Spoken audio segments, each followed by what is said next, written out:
കേരളത്തിൽ CPM തിരിച്ചു വരുമോ എന്നുള്ളൊരു ചോദ്യമാണ് ഇപ്പോൾ രാഷ്ട്രീയത്തിലും അതുപോലെ തന്നെ മാധ്യമങ്ങളിലുമെല്ലാം നിറഞ്ഞു നിൽക്കുന്നൊരു ചോദ്യം. ഇതിൻ്റെ സാഹചര്യം നിങ്ങൾക്കറിയാം. 2024 ലോക്സഭാ തെരഞ്ഞെടുപ്പിൽ റിസൾട്ട് വന്നപ്പോൾ വലിയ തിരിച്ചടിയാണ് ഇടതുപക്ഷത്തിനും പ്രത്യേകിച്ച് CPMനും കോൺഗ്രസിനും ഒക്കെ ഉണ്ടായത്. കോൺഗ്രസ് ജയിച്ചെങ്കിൽ പോലും 2019 താരതമ്യപ്പെടുത്തുമ്പോൾ ഏതാണ്ട് 6.25 ലക്ഷം വോട്ടുകൾ CPMന് കുറവാണെങ്കിൽ കോൺഗ്രസ്സിന് ഏതാണ്ട് 4 ലക്ഷത്തോളം വോട്ടുകളുടെ കുറവാണ് ഉണ്ടായിട്ടുള്ളത്. പക്ഷേ ഇത്രയും കുറഞ്ഞ വോട്ടുകളെല്ലാം തന്നെ BJPയിലേക്ക് സമാഹരിക്കപ്പെടുകയും അവർക്ക് ഏതാണ്ട് 3.5% വളർച്ച നേടുകയും 20% തൊട്ട് താഴെത്തി അവരുടെ വളർച്ച നിൽക്കുകയും ചെയ്തിട്ടുണ്ട് താൽക്കാലികമായി. അപ്പോൾ അത് സൂചിപ്പിക്കുന്ന ഒരു കാര്യം, ഭാവിയിൽ BJP വളരാൻ സാധ്യതയുണ്ടെങ്കിൽ കേരളത്തിൽ നിന്ന് ഏതെങ്കിലും ഒരു രാഷ്ട്രീയ പാർട്ടി ഇല്ലാതായേക്കാം എന്നുള്ളതാണ്. അതുകൊണ്ട് തന്നെ സാധാരണ ഒരു തെരഞ്ഞെടുപ്പിൽ ഉണ്ടാകുന്ന തോൽവി വിജയം പോലെ തന്നെ വളരെ എളുപ്പത്തിൽ മറികടക്കാവുന്ന ഒന്നല്ല ഇത് എന്നുള്ള യാഥാർത്ഥ്യ ബോധം എല്ലാവർക്കും ഉണ്ട്. ആ പശ്ചാത്തലത്തിൽ CPMൻ്റെ സംസ്ഥാന കമ്മിറ്റിയും സെക്രട്ടേറിയറ്റുമെല്ലാം കൂലങ്കഷമായി ദിവസങ്ങളോളം ചർച്ച ചെയ്ത് കഴിഞ്ഞ ദിവസം ഗോവിന്ദൻ മാഷ് വന്നൊരു പത്രസമ്മേളനത്തിൽ അവരുടെ ഫിക്സഡ് വോട്ട് ബാങ്ക് എന്ന് വിശേഷിപ്പിക്കാവുന്ന ഈഴവ വോട്ട് ബാങ്കുകളിൽ വലിയ ഷിഫ്റ്റ് ഉണ്ടായി BJPയിലേക്കെന്നും പിന്നെ ഏതാനും ഒരു ചെറിയ ശതമാനമെങ്കിലും ക്രിസ്ത്യൻ വോട്ടുകൾ തൃശ്ശൂർ പോലെയുള്ള മണ്ഡലങ്ങളിൽ BJPയിലേക്ക് പോയിട്ടുണ്ടെന്നും ഇത് വലിയ ഭീഷണിയാണെന്നും ഇത് ഞങ്ങൾ തിരുത്തുമെന്നും പറഞ്ഞിട്ടുണ്ട്. ഇപ്പോൾ കേരളം മുഴുവൻ ചോദിക്കുന്നൊരു $1 മില്യൺ ക്വസ്റ്റ്യൻ എന്ന് പറയുന്നത് തിരിച്ചു വരാൻ കഴിയുമോ, CPMന് തെറ്റ് തിരുത്താൻ കഴിയുമോ എന്നുള്ളതാണ്. ഇത് അത്ര എളുപ്പത്തിൽ തിരുത്താവുന്ന തെറ്റുകളല്ലെന്നും CPMന് തിരിച്ചു വരവ് ഏറെക്കുറെ അസാധ്യമാണ് എന്നുമാണ് എനിക്ക് വീഡിയോയിലൂടെ നിങ്ങളോട് പറയാനുള്ളത്. അതിൻ്റെ കാരണങ്ങൾ ഞാൻ ഓരോ സബ് ഹെഡിങ് ഇട്ടുകൊണ്ട് കൃത്യമായി നിങ്ങളോട് വിശദീകരിക്കാം എന്താണ്.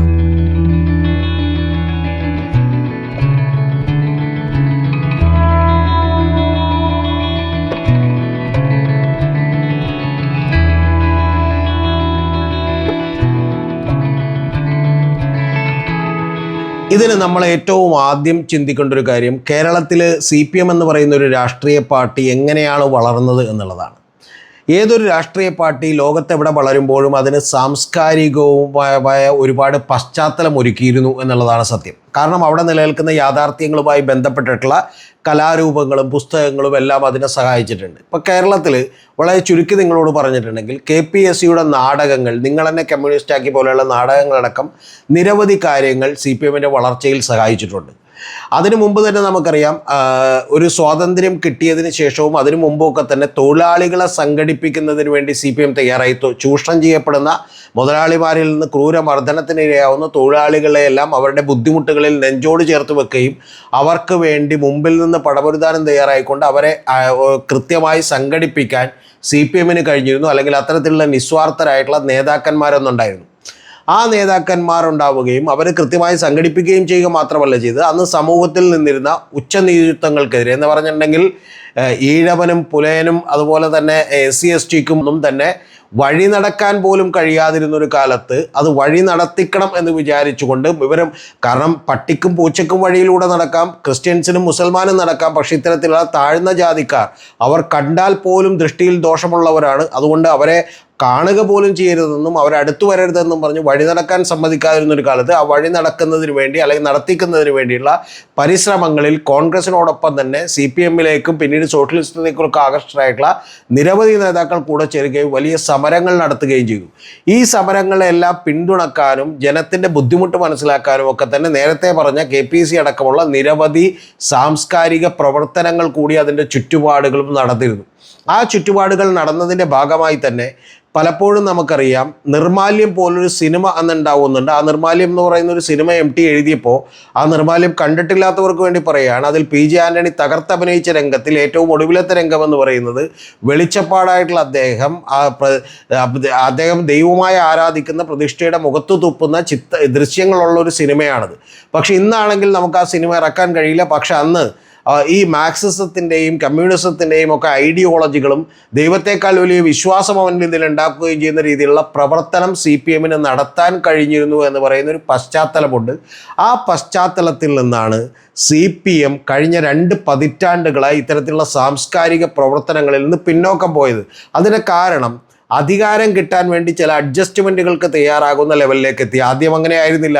മുണ്ടശ്ശേരി മാഷ് ബില്ല് അവതരിപ്പിക്കുമ്പോൾ ഇവിടെയുള്ള എല്ലാ ആളുകളും തന്നെ എതിർത്തിട്ട് പോലും വിദ്യാഭ്യാസ ബില്ല് അദ്ദേഹം നടപ്പിലാക്കാൻ തയ്യാറായി, ഭൂപരിഷ്കരണം നടപ്പിലാക്കാൻ തയ്യാറായി. ഇങ്ങനെ നിരവധി കാര്യങ്ങൾ CPM-ൻ്റെയും LDF-ൻ്റെയും ഒക്കെ ഗവൺമെൻറ്റിന് അന്ന് കൊണ്ടുവരാൻ കഴിഞ്ഞെങ്കിൽ പിന്നീട് അതിൽ നിന്നെല്ലാം പതുക്കെ പതുക്കെ പുറകോട്ട് പോവുകയും ഇപ്പോൾ കഴിഞ്ഞ ഏതാണ്ട് 2 പതിറ്റാണ്ടുകളായി സാംസ്കാരിക നായകർ എന്ന് പറയുന്ന ആളുകൾ അപ്പക്കഷ്ടങ്ങൾക്ക് വേണ്ടി വാ തുറക്കുന്ന നായകളായി മാറുകയും യജമാനു വേണ്ടി മാത്രം വാലാട്ടുകയും പലപ്പോഴും യജമാനു വേണ്ടി അവർ വേട്ടനായ്ക്കളാവുകയും പിന്നീട് പലപ്പോഴും അവർ യജമാനെ പ്രശംസിക്കുകയും ചുറ്റും നിന്ന് ഗോഗോ വിളിക്കുകയും ചെയ്യുന്ന ആളുകളായി മാത്രം മാറിയതിൻ്റെ ഒരു ഉദാഹരണം നിങ്ങളോട് പറഞ്ഞാൽ, കഴിഞ്ഞ തവണ നമുക്കറിയാം തിരുവനന്തപുരത്ത് വെച്ചൊരു തിരുവാതിര നടക്കുമ്പോൾ കേരളത്തിൻ്റെ വികസന പ്രവർത്തനങ്ങൾക്കെല്ലാം കാരണഭൂതനായ എന്ന് പറയുന്ന പാട്ടുകൾ എഴുതുന്ന ആളുകളായി നമ്മുടെ സാംസ്കാരിക പ്രവർത്തകർ അധപ്പതിച്ചു എന്നുള്ളതാണ് സത്യം. അതായത് CPM-ന് കഴിഞ്ഞ ഒരു 1-2 പതിറ്റാണ്ടുകളായി ഇത്തരത്തിലുള്ള ഒരു വാക്വം, ഒരു വേക്കൻ്റ് ആയിട്ടുള്ള സ്പേസ് സാംസ്കാരിക രംഗത്ത് നിലനിന്നിരുന്നു. അതിൽ തന്നെ നമുക്കറിയാം ശാസ്ത്ര സാഹിത്യ പരിഷത്തിൻ്റെ, അതായത് ഒരു സയൻറ്റിഫിക് ടെമ്പർമെൻറ്റ് ഡെവലപ്പ് ചെയ്യുന്നതിലും ശാസ്ത്ര അവബോധം വളർത്തുന്നതിലുമൊക്കെ വഹിച്ചിട്ടുള്ള പങ്കിൽ നിന്ന് ആ പ്രസ്ഥാനം പുറകോട്ട് പോയി. പൂക്കാസ എന്ന് പറയുന്ന പുരോഗമന കലാസാഹിത്യ സംഘത്തിൻ്റെ പ്രസിഡൻ്റായിരുന്ന MN വിജയൻ മാഷിൻ്റെ മരിച്ചതിന് ശേഷം, അതിന് നേതൃത്വം കൊടുത്തിരുന്ന അദ്ദേഹം മരിച്ചതിന് ശേഷം അതിൻ്റെ പ്രവർത്തനങ്ങളിൽ നിന്ന് പുറകോട്ട് പോയി. അത്തരത്തിൽ വളരെ ആശയപരമായ സാംസ്കാരികമായ നവോത്ഥാന പ്രവർത്തനങ്ങളിൽ വലിയ ശ്രദ്ധ കൊടുത്തിരുന്ന CPM കഴിഞ്ഞ 2 പതിറ്റാണ്ടുകളായി അത് കൊടുക്കാത്തതിൻ്റെ തിക്തഫലം എന്താണെന്ന് ഞാൻ അടുത്ത ഹെഡിങ്ങിൽ പറയാം. കാരണം ആ സ്പേസിലേക്കാണ് മറ്റുള്ളവർ ഇടിച്ചു കയറിയത്. കാരണം ഇത്തരത്തിലുള്ള ഒരു സ്പേസ് ഇല്ലാത്തത് കൊണ്ടാണ് നമുക്കറിയാം ഇപ്പോൾ പലപ്പോഴും ജാതി മത സംഘടനകളോട് എതിരിട്ട് വളർന്ന SNDP-യും NSS-ഉം പോലെയുള്ള ആളുകളെല്ലാം പല രാഷ്ട്രീയ പാർട്ടികൾ രൂപീകരിച്ചിട്ടും അവരോടൊക്കെ എതിരിട്ട് വളർന്ന തൊഴിലാളികളുടെയും പാവപ്പെട്ടവൻ്റെയും കൂടെ നിന്ന് CPM-ന് അത് കഴിയാതെ പോയത് ഇത്തരത്തിലുള്ള സാംസ്കാരിക നായകർ എന്നല്ല, വാലാട്ടുന്ന സാംസ്കാരിക നായകൾ മാത്രമായി അവരെല്ലാം അധപ്പതിച്ചതുകൊണ്ടാണ് നിങ്ങൾ അറിയേണ്ടത് CPM-ന് ഇത്തരത്തിലുള്ളൊരു സ്പേസ് ഇല്ലാതെ പോയത്. അതുകൊണ്ടാണ് NM ഷംസീർ കഴിഞ്ഞ തവണ ഗണപതി ഒരു മിത്താണെന്ന് പറയുമ്പോൾ പോലും ഷംസീറിനെ ന്യായീകരിക്കാൻ ഒരാൾ പോലും വരാൻ കഴിയാത്തൊരവസ്ഥയിലേക്ക് കേരളത്തിൻ്റെ സാമൂഹിക മണ്ഡലത്തിലെ ബോധം എങ്ങനെ എത്തിപ്പെട്ടു എന്ന് നമ്മൾ ആലോചിക്കുമ്പോഴാണ് ഈ സ്പേസിലേക്ക് കയറിയതാരാണ് എന്ന് നിങ്ങൾക്ക് ബോധ്യപ്പെടുക.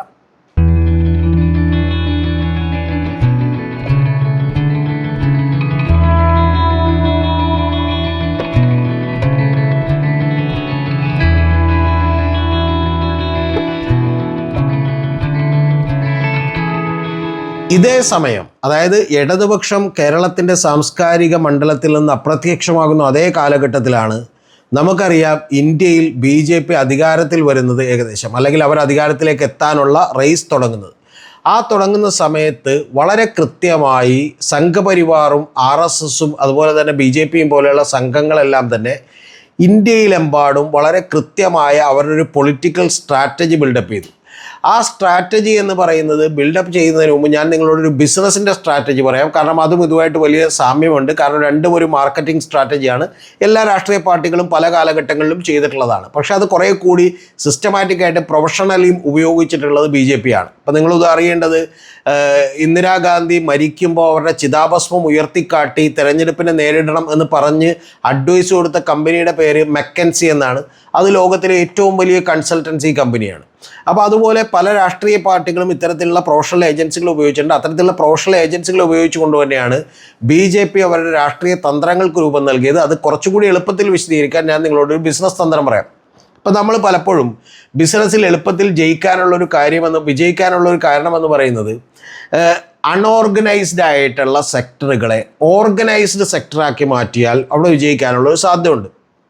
ഉദാഹരണത്തിന് കാപ്പിക്കടകളിൽ നമ്മൾ കാപ്പി കുടിക്കാൻ പോകുന്നു എന്ന് പറഞ്ഞാൽ അതിന് പകരം കഫേ കോഫി ഡേ പോലൊരു ബ്രാൻഡ് തുടങ്ങുന്നു. എന്നിട്ട് അവിടെ പോയി ഇരിക്കുന്നു. അവിടെ പോയി നമുക്ക് എത്ര സമയം വേണമെങ്കിലും ഇന്ന് സംസാരിക്കാവുന്ന ലെവലിലുള്ള ഒരു കൾച്ചർ, ഒരു കഫേ കൾച്ചർ വരുത്തുന്നു എന്ന് പറഞ്ഞാൽ അതിന് ബ്രാൻഡ് കൊടുക്കുന്നു. അത് ലോകമെമ്പാടും ബ്രാൻഡ് ചെയ്യുന്നു, വലിയ പരസ്യങ്ങൾ കൊടുക്കുന്നു, എല്ലായിടത്തും നിങ്ങൾക്ക് ഒരേ സർവീസുകൾ കിട്ടുന്നു എന്ന് പറഞ്ഞാൽ അതൊരു ഓർഗനൈസ്ഡ് ആക്കിയ ഒരു സെക്ടറിനെ മാറ്റുകയാണ്. നമുക്ക് കുറച്ചുകൂടി എളുപ്പത്തിൽ പറഞ്ഞിട്ടുണ്ടെങ്കിൽ ഇപ്പോൾ നമുക്കറിയാം നേരത്തെ നമ്മുടെ കേരളത്തിലെ ബേക്കറികളെല്ലാം തന്നെ ഒരു 20-25 കൊല്ലങ്ങൾക്ക് മുമ്പ് ഒരു ചെറിയ കടയിൽ, ഒരൊറ്റ കടയിൽ ചിലപ്പോൾ ഒരു 10-100 ലഡു വെച്ചിട്ടുണ്ടാവും, ജിലേബി വെച്ചിട്ടുണ്ടാവും. അങ്ങനെയുള്ള വളരെ പരിമിതമായ ഒരു ചെറിയ കടകളാണ് ബേക്കറി എന്ന് പറയുന്നത്. നമ്മുടെ തൊട്ടടുത്തുള്ള ഏതെങ്കിലും കടക്കാരൻ അത് വിൽക്കുന്നുണ്ടാവും, അദ്ദേഹത്തിൻ്റെ പേര് നമുക്കറിയായിരിക്കും. അല്ലാതെ അദ്ദേഹത്തിന് 10-20 ബ്രാഞ്ചുകളൊന്നും ഉണ്ടാവില്ല. അപ്പോൾ അതുകൊണ്ട് ആ കടയിലെ വിറ്റിട്ടുള്ള ഉപജീവന മാർഗം അതാണ്.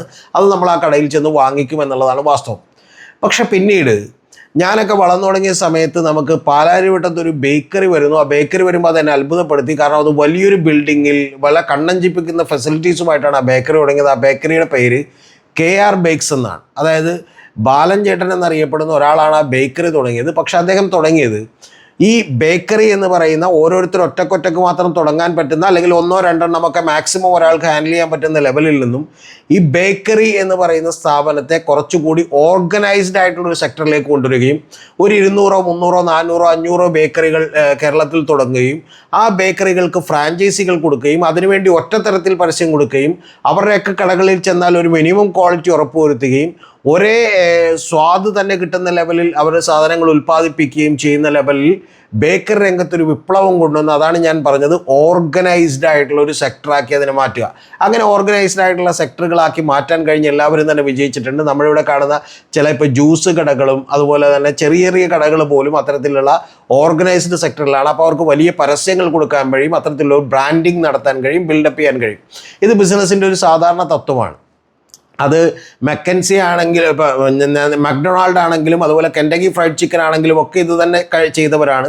20,000-ലധികം ഔട്ട്ലെറ്റുകളുണ്ട് കെൻറ്റക്കി ഫ്രൈഡ് ചിക്കനൊക്കെ. അപ്പോൾ ഞാൻ പറഞ്ഞത് വലിയ രീതിയിൽ ഇത്തരത്തിലുള്ള കാര്യങ്ങൾ ചെയ്യുന്ന ആളുകളുണ്ട്. നമുക്കിത് ഇതേപോലുള്ളൊരു മാർക്കറ്റിംഗ് വോട്ട് കിട്ടുന്നതിന് വേണ്ടി രാഷ്ട്രീയത്തിലും സാധ്യമാണ് എന്ന് നിങ്ങൾ തിരിച്ചറിയണം. ആ സാധ്യമാകുന്നൊരു കാര്യം BJP വളരെ കൃത്യമായി 1980-കൾക്ക് മുമ്പുള്ള പല അജണ്ടകളും, നെഹ്റുവിയൻ സോഷ്യലിസം അല്ലെങ്കിൽ അത്തരത്തിലുള്ള പല അജണ്ടകളും, ഞാൻ അതിൻ്റെ ഡീറ്റെയിൽസിലേക്ക് പോകുന്നില്ല, ഗാന്ധിയൻ മാർഗങ്ങളൊക്കെ പല അജണ്ടകളും വെച്ചിരുന്നെങ്കിൽ പോലും പിന്നീട് അവർ രാമജന്മഭൂമി പോലെയുള്ള വിഷയങ്ങൾ ഏറ്റെടുക്കുന്നത്, ആ വിഷയങ്ങൾ ഏറ്റെടുക്കാനുള്ള ഒരു പ്രചോദനമായിട്ടുള്ളൊരു കാര്യം സിസ്റ്റമാറ്റിക് ആയിട്ടുള്ളൊരു പഠനം നടത്തിയിട്ടാണ്. ആ പഠനം ഇന്ത്യയിലുള്ള 79% വരുന്ന ഹിന്ദു ജനവിഭാഗത്തെ, അല്ലെങ്കിൽ 80% ഒന്നും കണക്കൂട്ടം, അങ്ങനെ വരുന്ന ഹിന്ദു ജനവിഭാഗത്തെ ഒരൊറ്റ കൊടക്കയിലേക്ക് കൊണ്ടുവരികയും അവരുടെ വികാരങ്ങളെ സ്വാധീനിക്കാൻ കഴിയുകയും ചെയ്താൽ എളുപ്പത്തിൽ ഇന്ത്യയിൽ തെരഞ്ഞെടുപ്പിൽ വിജയിക്കാം എന്ന് BJP മനസ്സിലാക്കുകയും ചെയ്തു. പക്ഷെ അപ്പോൾ അവിടെ ഒരു പ്രധാനപ്പെട്ട പ്രശ്നമുള്ളത്, ഈ നമ്പൂതിരി, നായർ, ബ്രാഹ്മിൺ, ഈഴവ മുതലുള്ള നിരവധി പല ജാതികളാണുള്ളത്. സത്യത്തിൽ മതമായി ആ മതം നിലനിന്നിരുന്നില്ല, പല ജാതികളായിട്ടാണ് അത് നിലനിന്നിരുന്നത്. അപ്പോൾ ഈ ജാതികളെല്ലാം ഏകോപിപ്പിക്കുന്നതിന് എന്ത് ചെയ്യുമെന്ന് വിചാരിച്ചു. പക്ഷെ അത് തന്നെ വലിയ ഹെർക്കുലിയൻ ടാസ്ക്കാണ്. കാരണം 33 കോടി ദൈവങ്ങളൊക്കെയാണ് ഹിന്ദുക്കൾക്കുള്ളത്. ഓരോരുത്തരും പല ആളുകളെ ആരാധിക്കുന്ന ആളുകളാണ്. അപ്പോൾ അവിടെ ഏകമാനമായൊരു ദൈവസങ്കല്പം കൊണ്ടുവരാൻ വേണ്ടിയിട്ട് രാമൻ എന്ന് പറയുന്ന ഒരാൾ പ്രതിഷ്ഠിക്കുകയും അതിനൊരു പക്ഷേ രാമായണം പോലെയുള്ള സീരിയലുകളും ടെലിവിഷനിലൂടെ മഹാഭാരതം പോലെയുള്ള സീരിയലുകളൊക്കെ ടെലികാസ്റ്റ് ചെയ്ത് വളരെയധികം സഹായിക്കുകയും രാമൻ അങ്ങനെ ഒരു ദൈവമായി മുന്നോട്ട് വരികയും ഒക്കെ ചെയ്തു. ഇപ്പോഴും നമുക്കറിയാം തെക്കേ ഇന്ത്യയിലേക്കൊക്കെ കൃഷ്ണനാണ് വലിയ ദൈവം, അല്ലെങ്കിൽ ശിവനാണ് വലിയ ദൈവം. ഒരിക്കലും രാമൻ അത്രത്തോളം ഫേമസ് ആയിട്ടുള്ള ഒരു ദൈവമല്ല തെക്കേ ഇന്ത്യയിലേക്ക്. പക്ഷേ അതിന് അവർ ഒരേ ഒരു പ്രൊഡക്റ്റ് മുന്നോട്ട് വെച്ചു. പലപ്പോഴും ഒരു പ്രൊഡക്റ്റ്, ബിസിനസ്സിൽ ഒരു പ്രൊഡക്റ്റ് എങ്ങനെയാണോ മുന്നോട്ട് വെക്കുന്നത് അതുപോലെ ഒരു സങ്കല്പം കൃത്യമായി ദൈവം എന്നുള്ളതിലൊക്കെ മുന്നോട്ട് വെച്ചു.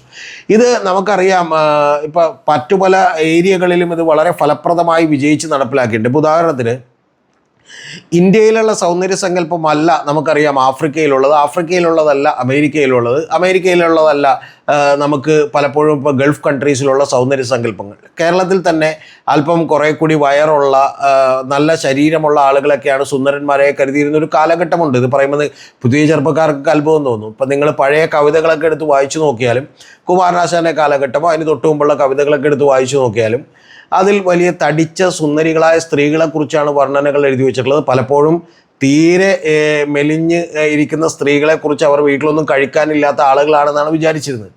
അപ്പോൾ അത്തരത്തിലുള്ള ആളുകൾ എന്നുള്ള ആളുകളെ അതാണ് സൗന്ദര്യം എന്നുള്ള നിലക്ക് ഒരു കൺസെപ്റ്റ്, ഒരു സങ്കല്പം നമ്മളുടെ മനസ്സിലേക്ക് വളരെ കൃത്യമായി ബിസിനസ്സുകാർ ഇഞ്ചക്റ്റ് ചെയ്തതാണ്. അതിൻ്റെ ഗുണം എന്താണെന്ന് വെച്ചാൽ, ഈ ലോകം മുഴുവൻ എല്ലാവർക്കും ഒരേ സൗന്ദര്യ സങ്കല്പം ഉണ്ടാകുമ്പോൾ അവർക്ക് പല പല പ്രൊഡക്റ്റ് ഉണ്ടാക്കി സമയം കളയേണ്ട, ഒരേ പ്രൊഡക്റ്റ് ഉണ്ടാക്കി അവർക്ക് വിൽക്കാൻ കഴിയും. ഇപ്പോൾ ഉദാഹരണത്തിന് മെലിയാനുള്ള ഒരൊറ്റ പ്രൊഡക്റ്റ് ഉണ്ടാക്കി മാത്രം അവർക്ക് വിറ്റാൽ മതി. ആ മെലിയാനുള്ള നമുക്കറിയാം, ഇപ്പോൾ ഒരു ടീ കുടിക്കുന്നു, അതിന് നമ്മൾ 3-4 വില കൊടുത്ത് മേടിച്ച് ടീ കുടിക്കുന്നു. നമ്മൾ മെലിയാൻ വേണ്ടിയിട്ട് ഹെൽത്ത് ക്ലബ്ബുകളിൽ പോകുന്നു, അതിനുവേണ്ടി നമ്മൾ കോടിക്കണക്കിന് രൂപ ചിലവഴിക്കുന്നു. എല്ലാവരുടെയും കൂടി ആകുമ്പോൾ കോടിക്കണക്കിന് രൂപയാണ് ഹെൽത്ത് ക്ലബ്ബുകളുടെ ബിസിനസ് എന്ന് പറയുന്നത്. നമ്മൾ ട്രെഡ്മില്ലുകൾ വാങ്ങി വീട്ടിലിടുന്നു എന്ന് പറഞ്ഞാൽ ഇത്തരത്തിലുള്ള നമ്മൾ 6 പാക്ക് ഉണ്ടാക്കാൻ വേണ്ടി ശ്രമിക്കുന്നു. ഇതെല്ലാം തന്നെ സിനിമകളിലൂടെയും മറ്റ് പല മീഡിയകളിലൂടെയും നമ്മുടെ മനസ്സിലേക്ക് ഇഞ്ചക്ട് ചെയ്യുന്നു. അങ്ങനെ ഇഞ്ചക്ട് ചെയ്യുന്നതിൻ്റെ ഭാഗമായിട്ടാണ് ABCL കോർപ്പറേഷൻ എന്ന് പറയുന്ന അമിതാഭ് ബച്ചൻ കോർപ്പറേഷൻ ലിമിറ്റഡ്, ആ കമ്പനി പൊളിഞ്ഞു പോയെങ്കിലും അവരാണ് ഏറ്റവും ആദ്യമായിട്ട് ലോകസുന്ദരി, വിശ്വസുന്ദരി പട്ടം പോലെയുള്ള പല പരിപാടികളും ഒക്കെ നടത്തിയിൽ ഒരെണ്ണം നടത്തിയത് അവരാണ്. അങ്ങനെ സുസ്മിത സെൻ ഇവിടെ നിന്ന് വിശ്വസുന്ദരിയാവുന്നു, ലോകസുന്ദരിയായിട്ട് ഐശ്വര്യ റായ് എത്തുന്നു. സൗന്ദര്യം എന്ന് പറഞ്ഞാൽ മെലിഞ്ഞിരിക്കുന്നതാണ് എന്ന് പറയുന്ന ഒരു ധാരണയിലേക്ക് വരുന്നു. ആണുങ്ങളുടെ സൗന്ദര്യം എന്ന് പറയുന്നത് വയറില്ലാത്തതാണ് എന്ന് വരുന്നു. അവർ 6 പാക്ക് ഉണ്ടാക്കാൻ വേണ്ടി ശ്രമിക്കുന്നു. നേരത്തെ പറഞ്ഞ പോലെ കോടിക്കണക്കിന് രൂപയുടെ ഉൽപ്പന്നങ്ങൾ മേടിക്കുന്നു. ഇതിനെല്ലാം തന്നെ ബിസിനസ്സുകാരുടെ ഒരു കണ്ണുണ്ട് എന്ന് നിങ്ങൾ മനസ്സിലാക്കണം. ഇത്തരത്തിൽ ആയിരക്കണക്കിന് കോടി രൂപയുടെ ബിസിനസ്സുകളാണ് ഈ സൗന്ദര്യ സങ്കല്പങ്ങളുമായി ബന്ധപ്പെട്ട് മാത്രം ഇന്ത്യയിൽ ഇപ്പോൾ നടന്നുകൊണ്ടിരിക്കുന്നത്. നമുക്കറിയാം, അടുത്തത് വെളുപ്പാണ് സൗന്ദര്യം എന്നുള്ളത് വിചാരിച്ചപ്പോൾ 10,000-കണക്കിന് കോടി രൂപയുടെ ക്രീമുകളാണ്, വെളുക്കാനുള്ള ക്രീമുകളാണ്, ഫെയർ ആൻഡ് ലവ്ലിയും ഫെയർ ആൻഡ് ഹാൻഡ്സമും അടക്കമുള്ള ഉള്ള പല ക്രീമുകളും ഇന്ത്യ രാജ്യത്ത് വിറ്റഴിയുന്നത് എന്ന് നിങ്ങൾ മനസ്സിലാക്കണം. പിന്നെ മറ്റു പ്രൊഡക്റ്റുകളൊക്കെ അറിയാതെ വിറ്റ് പോകുന്നുണ്ട്. ഇപ്പം നേരത്തെ ഒരു 25 കൊല്ലം മുമ്പ് ജീവിച്ചിരുന്നവർക്കൊക്കെ അറിയാം, പലപ്പോഴും ഒരു ഷർട്ട് മേടിച്ചാൽ അത് ചിലപ്പോൾ ചേട്ടനും അനിയനും ഒക്കെ മാറി മാറി ഇടുകയും ചിലപ്പോൾ അച്ഛൻ വരെ ഇടുകയൊക്കെ ചെയ്യുമെങ്കിൽ അത്തരത്തിൽ ലൂസുള്ള ഷർട്ടുകൾ മാറി ദേഹത്തോട് പറ്റിപ്പിടിച്ചിരിക്കുന്ന ഡ്രസ്സുകൾ വന്നതിൻ്റെ കാര്യം ആ ഡ്രസ്സുകൾ മറ്റാർക്കും ഇടാൻ പാടില്ല എന്ന് വിചാരിച്ചിട്ടാണ്. ഇത്തരത്തിലുള്ള സങ്കല്പങ്ങൾ ബിസിനസ്സിൽ ഉണ്ടാക്കുന്നത് പോലെ തന്നെ ഏകമാനമായൊരു സങ്കല്പമാക്കി, ദൈവസങ്കല്പമാക്കി മാറ്റിയാൽ അത് ഇന്ത്യ രാജ്യത്തെ എല്ലാവരുടെയും വൈകാരികതയെ തൊട്ടുണർത്താൻ കഴിയുമെന്ന് കൃത്യമായി പഠിച്ചുകൊണ്ടുള്ള സ്ട്രാറ്റജികളുമായി സംഘപരിവാറും സംഘവും മുന്നോട്ട് വരികയും അതിൻ്റെ ഒരു എഫക്റ്റ് കേരളത്തിലടക്കം ഉണ്ടാവുകയും ആ കേരളത്തിലടക്കമുള്ള പല സിനിമകളിലൂടെയും, രഞ്ജിത്തിൻ്റെ സിനിമകളിലൂടെയും ഒക്കെ ഇത്തരത്തിൽ നമ്മൾ വലിയ ഒരു ഫ്യൂഡൽ മാടമ്പിമാരൊക്കെ വലിയ കേമന്മാരാണെന്നും അല്ലെങ്കിൽ നമ്പൂതിരിയും ബ്രാഹ്മണാകുന്നതും ഒക്കെ നല്ലതാണെന്നും പറയുള്ള ഒരു ബോധം നമ്മളിലേക്ക് പതുക്കെ പതുക്കെ അരിച്ചിറങ്ങി. ചെറിയ ബോധങ്ങളൊക്കെ നേരത്തെ തന്നെ ഉണ്ടായിരുന്നു. പലപ്പോഴും ഈ കുറേ കാലം അടിമയാണെങ്കിൽ അടിമ അറിയാതെ മുതലാളിയെ സ്നേഹിച്ചു തുടങ്ങുമെന്ന് പറയുന്ന ഒരു സൈക്കോളജി ഉണ്ട്. ഞാൻ എൻ്റെ ഡീറ്റെയിൽസിലേക്ക് പോകുന്നില്ല. അതുപോലെ തന്നെ നമ്മുടെ ഇവിടെയുള്ള ഈഴവരും തീയരും അതുപോലെ SC/ST വിഭാഗക്കാരും മറ്റു പിന്നോക്ക വിഭാഗങ്ങളും ഒക്കെ തന്നെ, ഇവൻ നായർ പോലെയുള്ള സമുദായങ്ങളും ഒക്കെ തന്നെ നമ്പൂതിരിയാകുന്നതും ബ്രാഹ്മണാകുന്നതും ഒക്കെ നല്ല കാര്യമാണെന്നുള്ളൊരു തോന്നൽ നമ്മുടെ ഉള്ളിൻ്റെ ഉള്ളിൽ നേരത്തെ തന്നെ ഉറങ്ങിക്കിടപ്പുണ്ട്. അതിന് സാമ്പത്തികമായ തടസ്സങ്ങളുണ്ടായിരുന്നുവെങ്കിൽ CPM കോൺട്രിബ്യൂട്ട് ചെയ്തിട്ടുള്ള, അല്ലെങ്കിൽ CPM ഇടതുപക്ഷവും മറ്റു പാർട്ടികളുമെല്ലാം നമുക്കുണ്ടാക്കി തന്ന ഭൗതിക സാഹചര്യങ്ങളിൽ നമ്മളുടെ നിലകൾ കുറെ കൂടി മെച്ചപ്പെട്ടപ്പോൾ ഇനി അത്തരം ലെവലുകളിലേക്ക് ഉയരാനുള്ള ഒരു ആഗ്രഹം കൂടി നമ്മളുടെ ഉള്ളിൻ്റെ ഉള്ളിലുണ്ടായി. ആ ആഗ്രഹത്തിൻ്റെ പഴയ സ്ഫുരണമാണ് ഇപ്പം നമ്മൾ കണ്ടിട്ടുള്ളത്. സുരേഷ് ഗോപി ഒരിക്കൽ പറഞ്ഞു, അടുത്ത ജന്മത്തിലെങ്കിലും ബ്രാഹ്മണനായി ജനിക്കണമെന്ന് പറഞ്ഞു. അപ്പോൾ സത്യത്തിൽ ബ്രാഹ്മണനായി ജനിക്കണമെന്ന് പറയുമ്പോൾ കേൾക്കുന്ന ഒരു നായർ അല്ലെങ്കിൽ ഈഴവ കമ്മ്യൂണിറ്റികൾക്കെല്ലാം ബുദ്ധിമുട്ടാണ് തോന്നുന്നത്. പക്ഷെ നമുക്കൊരിക്കലും ബുദ്ധിമുട്ട് തോന്നിയില്ലെന്ന് മാത്രമല്ല, സന്തോഷമാണ് തോന്നിയത്. പിന്നെ കൂടാതെ അദ്ദേഹം ഒരു വിശദീകരണം കൂടി നൽകിയത് അടുത്ത ജന്മത്തിൽ എനിക്ക് ദേവന് പൂജ ചെയ്യാനാണ് ബ്രാഹ്മണനായിട്ട് ജനിക്കണമെന്ന് പറഞ്ഞതാണ്. അപ്പോഴും നിങ്ങൾ ആലോചിച്ച് നോക്കണം, ശബരിമലയിൽ ഇപ്പോഴും മേൽശാന്തി ആവണമെങ്കിൽ ഈ 21-ാം നൂറ്റാണ്ടിൽ ഈഴവനെയും SC/ST-കാരനെയും അതുപോലെ തന്നെ നായരെയും നമ്പൂതിരിയെയും എല്ലാം ഒരുമിച്ച് കാണുമെന്ന് പറയുന്ന ജനതയ്ക്ക് പോലും ശബരിമലയിൽ മേൽശാന്തിയാവാൻ കഴിയില്ല. മേൽശാന്തി ആവണമെങ്കിൽ നിങ്ങൾ ബ്രാഹ്മണ കുടുംബത്തിൽ പിറന്ന ബ്രാഹ്മണനായിരിക്കണം, അതായത് മനുഷ്യനേക്കാൾ വലിയ ബ്രാഹ്മണനായിരിക്കണം എന്ന് പറയുന്ന ചിന്താഗതി ഇപ്പോഴും പുലർത്തുന്ന ഒരു നാട്ടിലാണ് നമ്മൾ ജീവിച്ചിരിക്കുന്നത്. ആ ചിന്താഗതി നമ്മുടെ അടിത്തട്ടിൻ്റെ ഉള്ളിൻ്റെ ഉള്ളിൽ ഉള്ളത് കൊണ്ട് തന്നെയാണ് നമ്പൂതിരീസ് എന്ന് പറയുന്ന ഒരു പൽപ്പൊടിയും പ്രൊഡക്റ്റും നമുക്കിവിടെ സുലഭമായി വാങ്ങിക്കാൻ കഴിയുന്നത്. അതിലെന്തോ ആഢ്യത്വമുണ്ട് എന്ന് നമ്മൾ അറിയാതെ വിചാരിക്കുന്നതുകൊണ്ടാണ്. അതുകൊണ്ടാണ് നമ്മൾ രാജാക്കന്മാരെ ഇപ്പോഴും ബഹുമാനിക്കുന്നത്, രാജകുടുംബങ്ങളെ ആദരവോടുകൂടി കാണുന്നത്. അതുകൊണ്ട് തന്നെയാണ് നമുക്ക് ബ്രാഹ്മിൺസ് എന്ന് പറയുന്ന ഒരു പേരിനോട് വലിയ കുഴപ്പമൊന്നും തോന്നാത്തത് ഇത്തരത്തിൽ നമ്മുടെ സമൂഹത്തിലുള്ള ഒരു അടിമത്തം കൂടി വളരെ കൃത്യമായി നമ്മളെ ഇത് അരിച്ചിറങ്ങുന്നതിന്, ഈ അജണ്ടകളെ അരിച്ചിറക്കുന്നതിന് അവർക്ക് സഹായകമായി ഇതിനോടനുബന്ധിച്ചുള്ള നിരവധി സിനിമകൾ രഞ്ജിത്തിൻ്റെയൊക്കെ, അതായത് CPM-ൻ്റെ അനുഭാവിയും സഹയാത്രികനുമായിട്ടുള്ള രഞ്ജിത്തിൻ്റെ അടക്കം നിരവധി സിനിമകളിലും ഒക്കെ ഇതിൻ്റെ അവശിഷ്ടങ്ങൾ നമുക്ക് കാണാം. അത്തരത്തിലുള്ളൊരു ആസ്വാദന നിലവാരത്തിലേക്ക് നമ്മൾ അറിയാതെ എത്തിപ്പോയി. ഇതിൻ്റെ ഒരു എക്സ്ട്രീം വേർഷനാണ് PC ജോർജ് ഒരു പത്രസമ്മേളനം നടത്തിയപ്പോൾ ഞാൻ കണ്ടത്. അതുപോലും കേരളത്തിലിരുന്ന് പറയാൻ ധൈര്യമുണ്ടായത് നേരത്തെ പറഞ്ഞ ഇടതുപക്ഷം സാംസ്കാരിക മണ്ഡലത്തിൽ നിന്ന് അപ്രത്യക്ഷമാവുകയും കൃത്യമായി, ഇടതുപക്ഷം എന്ന് പറഞ്ഞൊരു പാർട്ടി മാത്രമല്ല ഞാൻ ഉദ്ദേശിച്ചത്, ഇടതുപക്ഷ മൂല്യങ്ങളെല്ലാം തന്നെ ഒരു സാംസ്കാരിക മണ്ഡലത്തിൽ നിന്ന് അപ്രത്യക്ഷമാവുകയും ഇത്തരത്തിലുള്ളൊരു വരേണ്യ ബോധം നമ്മളെ പിടികൂടുകയും ചെയ്തതിൻ്റെ അടിസ്ഥാനത്തിലാണ് PC ജോർജ് വന്ന് മണിയറയിലെ അശോകൻ എന്ന് പറയുന്ന ഒരു സാധാരണ സിനിമയിലൊരു പാട്ട്, ആ പാട്ടിൽ തഞ്ചത്തിലൊപ്പന പാടിവ ഉണ്ണിമായ എന്ന് പറയുന്നൊരു കാര്യമുണ്ട്. ആ ഉണ്ണിമായ എന്ന് പറയുന്ന അത് ദുൽഖറും ഗ്രിഗറി എന്ന് പറയുന്ന ഒരു നടനും കൂടി ചേർന്ന് പാടിയിട്ടുള്ള ഒരു പാട്ടാണ്.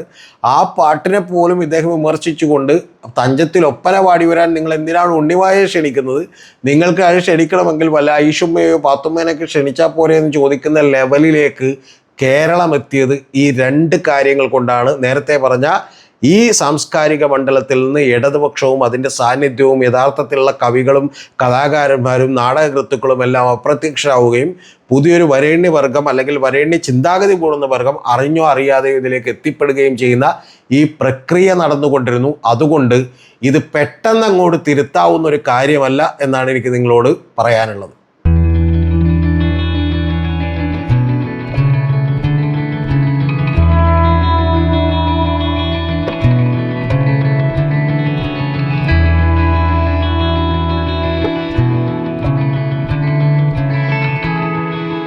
ഇത് കൂടാതെയാണ് നമ്മൾ CATU മുതൽ SFI വരെയുള്ള വർഗ ബഹുജന സംഘടനകൾ, അതായത് CPM-ൻ്റെ കീഴിലുള്ള എന്നൊരു സമ്മതിക്കില്ലെങ്കിൽ പോലും അത്തരത്തിലുള്ള വർഗ ബഹുജന സംഘടനകളുടെ കോൺട്രിബ്യൂഷൻ ഈ CPM-നെ ഇല്ലാതാക്കുന്നതിന് സഹായിച്ചിട്ടുള്ളത്.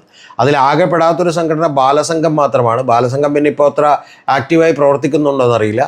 ഏറ്റവും ആദ്യം നമുക്കറിയാം CATU എന്ന് പറയുന്ന, അതിൽ തന്നെ CATU എന്ന് പറഞ്ഞിട്ടുണ്ടെങ്കിൽ കൃത്യമായി പറഞ്ഞാൽ ഹെഡ് ലോഡ് വർക്കേഴ്സ് യൂണിയൻ, ചുമട്ട് തൊഴിലാളികൾ എന്നുള്ളതാണ്. ആ ചുമട്ട് തൊഴിലാളികളായിട്ടുള്ള ആളുകൾ പലപ്പോഴും സാധനങ്ങളുമായി വരുന്ന ആളുകളുടെ പക്കൽ നിന്നും മറ്റു പല ആളുകളുടെ പക്കൽ നിന്നുമൊക്കെ അവർ പിടിച്ചു പറിക്കുന്ന പോലെ പണം മേടിക്കുന്നു എന്ന് പറയുന്ന രൂക്ഷമായ പരാതികൾ ഉണ്ടാവുകയും നോക്കുകൂലി ഉണ്ടാവുകയും അങ്ങനെ നിരവധി CPM-ൻ്റെ ലീഡ് ചെയ്യുന്ന ഗവൺമെൻറ്റുകളെല്ലാം തന്നെ മോശക്കാരാക്കുന്നതിൽ CATU-കാർ വലിയ പ്രധാനപ്പെട്ട പങ്ക് വഹിച്ചെങ്കിൽ പിന്നീട് നമ്മൾ കാണുന്നത് അത് മറ്റു പല സംഘടനകളിലേക്കും അതിൻ്റെ ദൂഷ്യവശങ്ങൾ അരിഞ്ഞിറങ്ങുകയും ആ സംഘടനകളെല്ലാം തന്നെ ഇവരുടെ ഇല്ലാതാക്കുന്നതിലേക്ക് കോൺട്രിബ്യൂട്ട് ചെയ്യുകയും ചെയ്യുന്നുള്ളതാണ്. ഇപ്പോൾ ഉദാഹരണത്തിന് ഞാൻ പറഞ്ഞാൽ KNTU, കെട്ടിട നിർമ്മാണ തൊഴിലാളി യൂണിയൻ എന്ന് പറയുന്ന ഒരു സംഘടനയുണ്ട്. ഞാനൊക്കെ അത് ശ്രദ്ധിച്ചു തുടങ്ങുന്ന സമയത്ത് എറണാകുളത്ത് അതിൻ്റെ സെക്രട്ടറി എന്ന് പറയുന്ന ഒരു ജോൺ എന്ന് പറയുന്ന ഒരാളാണ്. അദ്ദേഹം സാധാരണ തൊഴിലാളിയായി വന്ന് വലിയ ഉയരങ്ങളിലേക്ക് എത്തിയ ഒരാളാണ്. പക്ഷേ അദ്ദേഹത്തിനെ പിന്നെ സംഘടനയിൽ നിന്ന് പുറത്താക്കുമ്പോൾ അദ്ദേഹത്തിന് ഏതാണ്ട് 10-15 കാറുകളുണ്ടായിരുന്നു എന്നാണ് ഞാൻ പറഞ്ഞു കേട്ടിട്ടുള്ളത്. അദ്ദേഹം നാരായണാശാൻ എന്ന് പറയുന്ന എൻ്റെ ഒരു ബന്ധു, അദ്ദേഹം മരിക്കുന്ന സമയത്ത് ഈ ജോൺ വന്നത് ഞാനിപ്പോഴും ഓർക്കുന്നുണ്ട്. കാരണം ഞങ്ങൾക്കൊക്കെ ഒരു അത്ഭുതമായിരുന്നു. സാധാരണ ഗൾഫുകാരനൊക്കെ വരുന്നത് പോലെ അദ്ദേഹം ഒരു റെയ്ബാൻ ഗ്ലാസ്സൊക്കെ വെച്ചിട്ടാണ് അദ്ദേഹം മരിച്ച വീട്ടിലേക്ക് എത്തിയതും അന്ന് സന്ദർശനം നടത്തിയതും. അപ്പം ഞാൻ പറഞ്ഞത് അത്തരത്തിൽ കെട്ടിട നിർമ്മാണ തൊഴിലാളി യൂണിയൻ കെട്ടിടം പണിയുന്നവരിൽ നിന്നും കോൺട്രാക്ടേഴ്സിൽ നിന്നും ഒക്കെ കുത്തിന് പിടിച്ച് പണം മേടിക്കുകയും ആ കെട്ടിട നിർമ്മാണ തൊഴിലാളി യൂണിയൻ്റെ പൂളുകളിലെല്ലാം തന്നെ പൂൾ ലീഡറായി ഒരാളെ നിശ്ചയിക്കുകയും അവർ പണിയെടുക്കാതെ തന്നെ കാശ് മേടിക്കുകയും അത് പലപ്പോഴും CPM-ന് വേണ്ടി പലതരത്തിലുള്ള അട്രോസിറ്റീസും ഗുണ്ടാപ്പണിയും ഒക്കെ എടുക്കുന്ന ആളുകളായി മാറുകയും ചെയ്യുന്ന ചീത്തപ്പേര് മുതൽ ഇങ്ങോട്ട് പിന്നെ പോന്നിട്ട് നമ്മൾ കാണുന്നത് ഗസറ്റഡ് ഓഫീസേഴ്സ് അസോസിയേഷൻ മുതൽ പിന്നീട് കോളേജിലെ ടീച്ചേഴ്സിൻ്റെ അസോസിയേഷൻ പോലും, CPM-ൻ്റെ കീഴിലുള്ള അസോസിയേഷൻ പോലും വളരെ ക്രൂരമായി കുട്ടികളോട് പെരുമാറുന്ന ഒരു കാഴ്ചയാണ് നമ്മൾ കാണുന്നത്. ഇപ്പോൾ മഹാരാജാസ് കോളേജിൽ പോലും നന്നായി പഠിച്ചുകൊണ്ടിരുന്ന ഒരു കുട്ടിയെ അത്തരത്തിലുള്ള ആളുകൾ തോൽപ്പിച്ച അനുഭവങ്ങളുണ്ട്.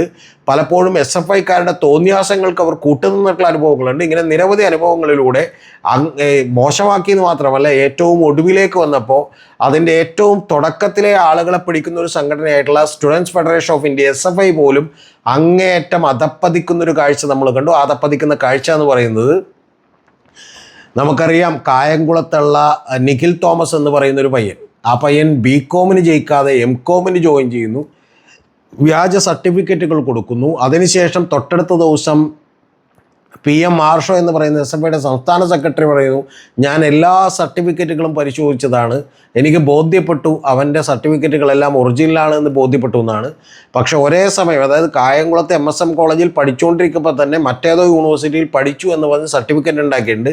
പിന്നെ അന്വേഷണം മുന്നോട്ട് പോയില്ല. മുന്നോട്ട് പോകാത്തത് നന്നായി. കാരണം നിരവധി ആളുകൾക്ക് അവിടുത്തെ മുൻ SFIയുടെ ഏരിയ കമ്മിറ്റി അംഗം ഇതുപോലെയുള്ള സർട്ടിഫിക്കറ്റുകൾ വിതരണം ചെയ്തിട്ടുണ്ട് എന്നാണ് നമുക്കറിയാൻ കഴിയുന്നത്.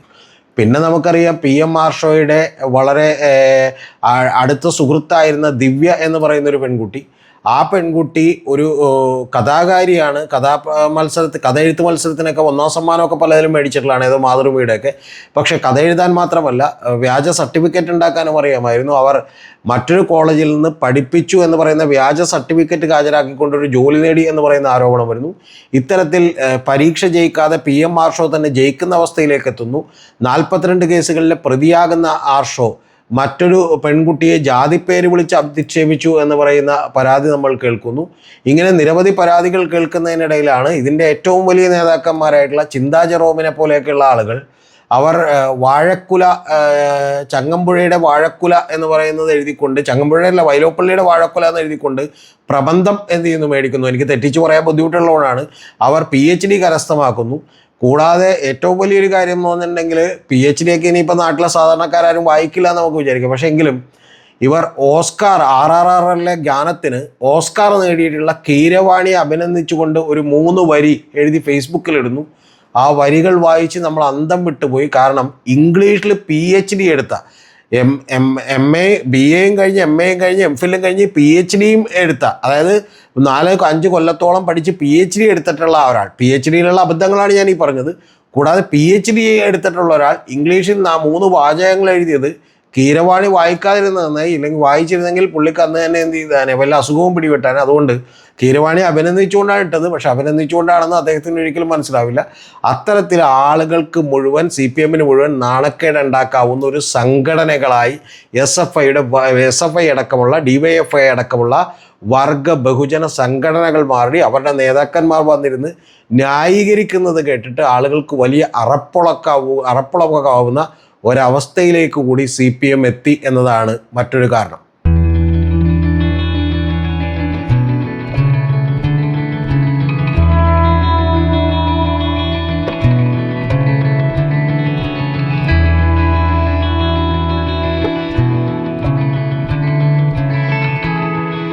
ഇതിനോടനുബന്ധിച്ച് നമ്മൾ പറയേണ്ട ഒരു കാര്യം, CPMനെ ഇല്ലാതാക്കാൻ സംഭാവന ചെയ്തിട്ടുള്ള മറ്റൊരു ഗ്രൂപ്പുകാർ എന്ന് പറയുന്നത് ചെമ്പട, പോരാളി ഷാജി, ഇതുപോലെയുള്ള കുറച്ച് ഗ്രൂപ്പുകൾ സൈബർ ലോകത്തുണ്ടാവുകയും അവർ നേരത്തെ പറഞ്ഞ വൃത്തികേടുകൾ കാണിക്കുന്നവരേക്കാൾ അങ്ങേയറ്റത്തെ വൃത്തികേടുകളും അധിക്ഷേപവും ആളുകളുടെ നേർക്ക് ചൊരിയുന്ന ആളുകളുമായി മാറി. ഇത് ആരുടെ നേർക്കാണ് ചൊരിയുന്നത് എന്നുള്ളത് കൂടി നമ്മളൊന്ന് ശ്രദ്ധിക്കേണ്ട കാര്യമാണ്. കാരണം അതിലേറ്റവും പ്രധാനപ്പെട്ട ആളുകൾ എന്ന് പറയുന്നത് പലപ്പോഴും ഒന്ന് രാഷ്ട്രീയ എതിരാളികളാണ്.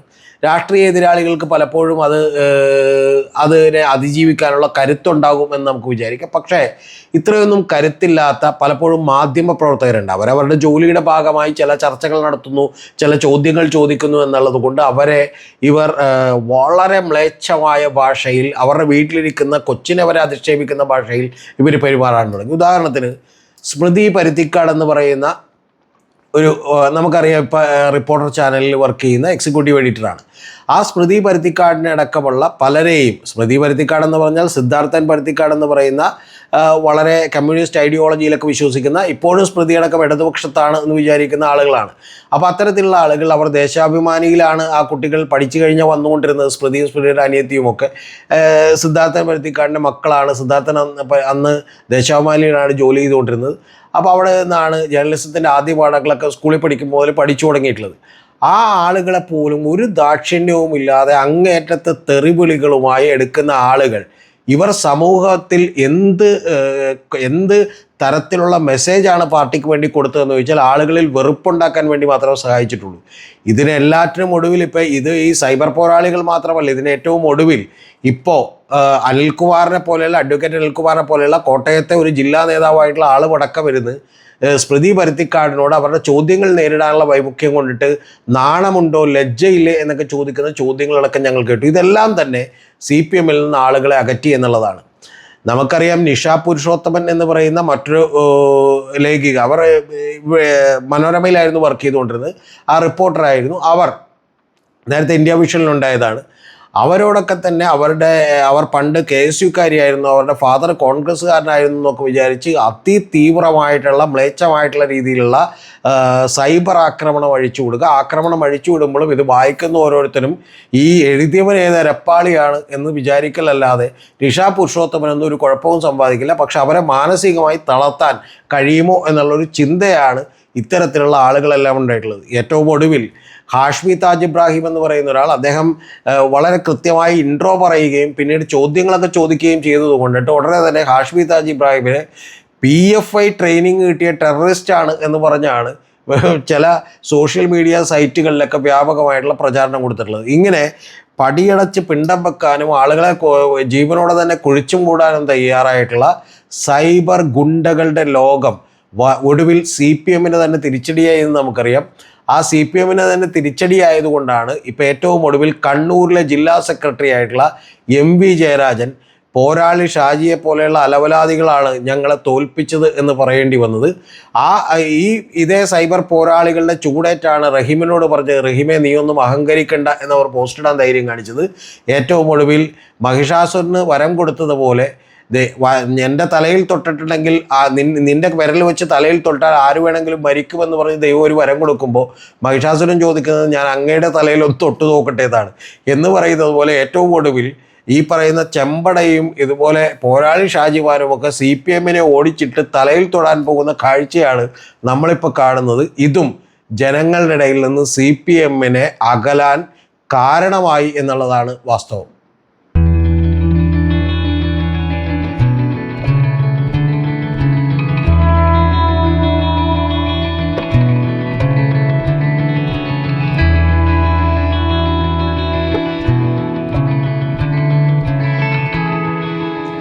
CPM ഭരണത്തിലേറുമ്പോഴെല്ലാം നമ്മൾ നേരത്തെ കണ്ടിരുന്ന ഒരു കാര്യം എന്ന് പറഞ്ഞാൽ EK നായനാരൊക്കെ ഭരിച്ചുകൊണ്ടിരിക്കുമ്പോൾ പോലും CPMൻ്റെ പാർട്ടി സെക്രട്ടറിയാണ് പരമോന്നത നേതാവ്, അല്ലെങ്കിൽ അതിൻ്റെ കീഴിൽ മാത്രമാണ് ഇവർ ഭരിക്കുന്നത്. അവരുടെ ഐഡിയോളജികൾക്കനുസരിച്ച്, അവരുടെ തത്വശാസ്ത്രങ്ങൾക്കനുസരിച്ച്, അവരുടെ നയപരിപാടികൾക്കനുസരിച്ചാണ് ഭരണം കൊണ്ടുപോകുന്നത്. ഏറ്റവും ഒടുവിൽ നമുക്കറിയാം VS അച്യുതാനന്ദൻ സെക്രട്ടറി ആയിരിക്കുമ്പോഴും അതിനുശേഷം Pinarayi Vijayan state committee secretary ആയിരിക്കുമ്പോൾ പോലെ അത്തരത്തിലുള്ള ഒരു അധികാര കേന്ദ്രം എന്ന് പറയുന്ന പാർട്ടിയായിരുന്നു അവസാന വാക്ക്.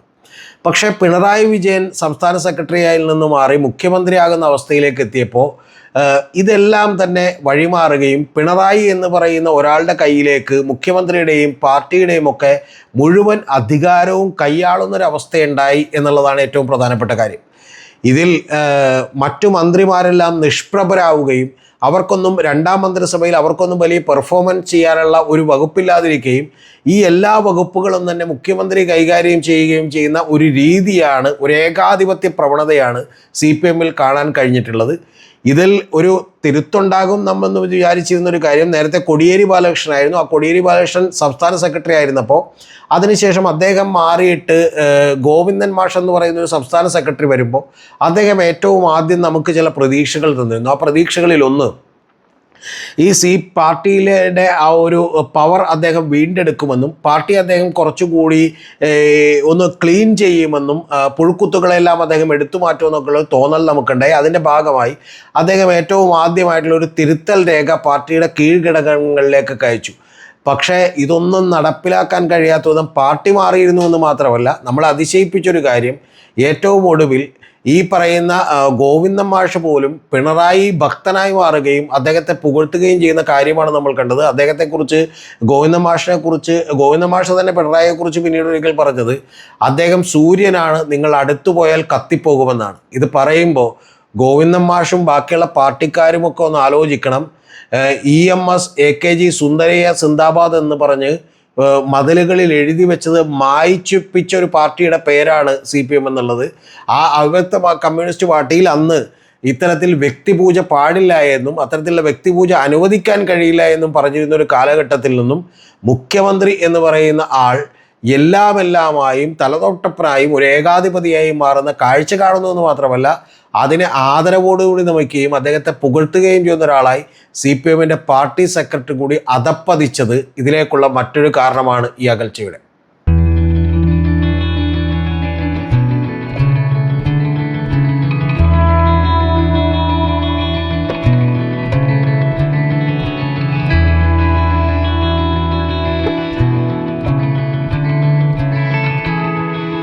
പിന്നീട് CPM-ൻ്റെ മറ്റൊരു കുഴപ്പം നമ്മൾ കാണുന്നത് CPM ആളുകളെ അതിക്രൂരമായി വേദനിപ്പിക്കുകയും അവരുടെ വേദനകളിൽ അല്ലെങ്കിൽ അവരുടെ മുറിവുകളിലേക്ക് പിന്നീട് മുളക് തേക്കുകയും ചെയ്യുന്നൊരു കാഴ്ചയാണ് നമ്മൾ കാണുന്നത്. ഇംഗ്ലീഷിൽ നമ്മൾ പലപ്പോഴും പറയും don't insult to his injuries എന്ന് പറയും. എന്ന് പറഞ്ഞാൽ അവരുടെ മുറിവുകളിലേക്ക് നമ്മൾ എന്ത് ചെയ്യരുത്, ഇൻസൾട്ട് ചെയ്യരുത് എന്ന് പറയും. അത് ഈ പറഞ്ഞ അതേ അർത്ഥം തന്നെയാണ്.